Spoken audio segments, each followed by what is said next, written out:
I saw the boy and the heron and मुझे कतई समझ नहीं आई। ऐसा बहुत लोग कह रहे थे जब वो थिएटर से बाहर आ रहे थे and I get it, it make sense. काफी सारी चीजें थी जो एक्सप्लेन नहीं कर रहे थे, काफी सारी डिसजॉइंटेड पीसेस थे जो ऐसा लग रहा था बस साथ में फिट कर दिए हैं और चल रही है movie. But that's not it. I did some research and मुझे थोड़ा बहुत समझ आया कि what Miyazaki was trying to say. तो दो चीजें हैं जो तुम्हें पता होनी चाहिए before we get into the actual message. Number 1 पे आता है there is a book called the boy and the blue heron, which is like literally the boy and the heron। तो इसमें एक हेरॉन होता है ब्लू कलर का और वो बच्चों को हेल्प करता है to guide them through the process of understanding their emotions. वो कैसे करता है? वो बच्चों को मिथिकल एडवेंचर्स पे लेके जाता है, जो कि आपको इस एनिमे में दिखेगा, राइट? माहितो जो हमारा मेन कैरेक्टर है is going through so many changes.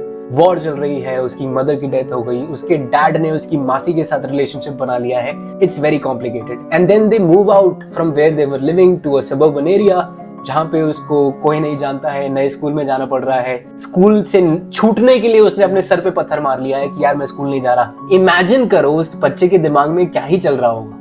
And उस कॉम्प्लिकेशन को डाइवर्ट करने के लिए आता है हमारे सीन में the grey heron, which is very similar to the blue heron, जो माहितो को एक एडवेंचर पे लेके जाता है। He is the guide helping Mahito to figure out his emotions. Number 2 पे चीज आती है, there is another book called how do you live. It's a story about a boy who has to manage all the changes after his father's death. I hope ये किसी के साथ ना हो कभी लाइफ में, but losing your parent is a very big deal because then आपको बड़ा होना पड़ता है, right? You have to become responsible for a lot of things and that's what the boy goes through.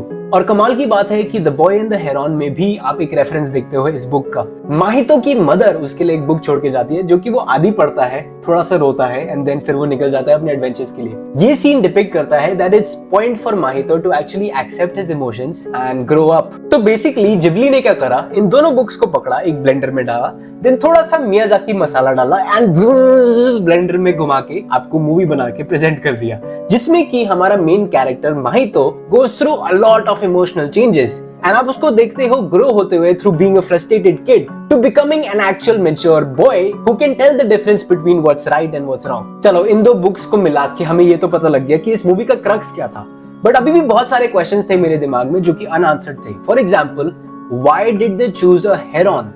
Like कुछ भी mythical creature choose कर सकते थे, बट एक हेरॉन, ऐसी बर्ड जिसके बारे में कोई बात भी नहीं करता है। So I did some research and मुझे पता लगा कि जापानीज कल्चर में heron is a symbol of purity, fortune, patience, path and connection to the spirit world, which actually makes sense because इस मूवी में भी हमारे हेरॉन का सिर्फ एक ही रोल होता है, to guide our main character to this mythical world। फिर मेरा एक क्वेश्चन आता है कि जो हमारे टावर वाला वर्ल्ड था, इसके मास्टर की सिर्फ एक जॉब थी, to maintain the balance of the universe. और वो बैलेंस कैसे बना रहा है? ब्लॉक्स को स्टैक करके, वो वाले ब्लॉक्स जिसके साथ बच्चे खेलते हैं। That made absolutely no sense to me. And then I did some research और मुझे पता लगा कि imagine Legos, जिनको आप पीस बाय पीस जोड़ के एक स्ट्रक्चर क्रिएट करते हो, right? It's very similar to those blocks. वो इतने फ्रैजाइल हैं इन नेचर कि उसको बैलेंस करने में बहुत ज्यादा एफर्ट लगता है, just like your emotions. वो blocks actually are a physical representation of somebody's emotional state. And if emotions are not kept in check, they can become very malice very quick. तभी माहितो बोलता है कि मैं आपके इमोशंस को बैलेंस नहीं कर सकता, इसमें बहुत ज्यादा मैलिस है। एंड देन ही सेज कि मेरे इमोशंस में भी मैलिस है और वो इंस्टेबिलिटी दिखती है उसके स्कार से।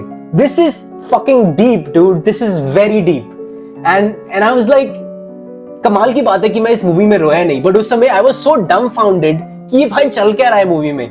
But now that I understand what they were trying to say, it fucking makes sense dude. मेरा नेक्स्ट क्वेश्चन आता है कि why was the whole adventure a canon event for the movie?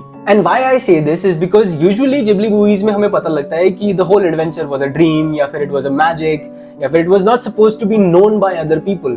But इस movie में हमारे माहितो के father को भी पता लगता है कि वो पैराकीट्स आ रहे हैं दरवाजा खोल के, so it becomes a very canon event for everybody.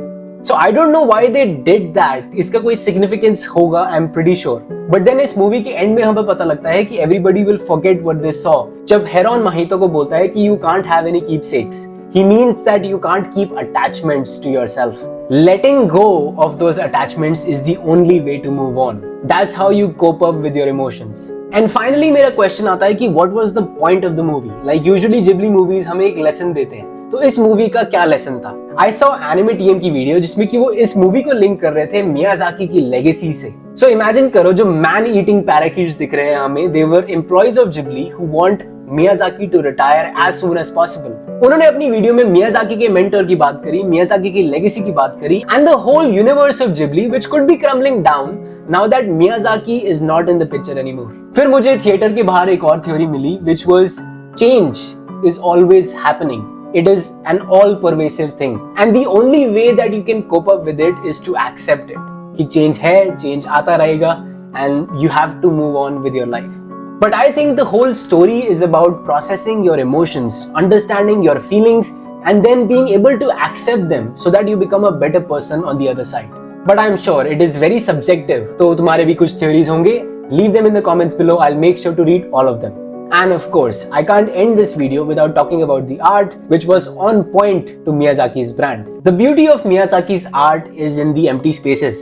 He enjoys utilizing mundane activities to his advantage. आपको ऐसे scenes देखने को मिलेंगे कि आपका character dead silence में move कर रहा है, and the only sounds that you can hear is उसके footsteps on the grass. And Miyazaki enjoys presenting his art very slowly. और म्यूजिक की तो भाई बात ही मत करो, वो इतना इमोशनल कर देता है उस सीन को कि मजा आ जाता है भाई देख के.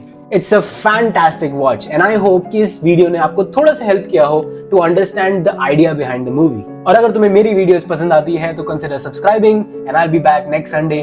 तब तक के लिए एनिमे देखते रहो. Bye bye.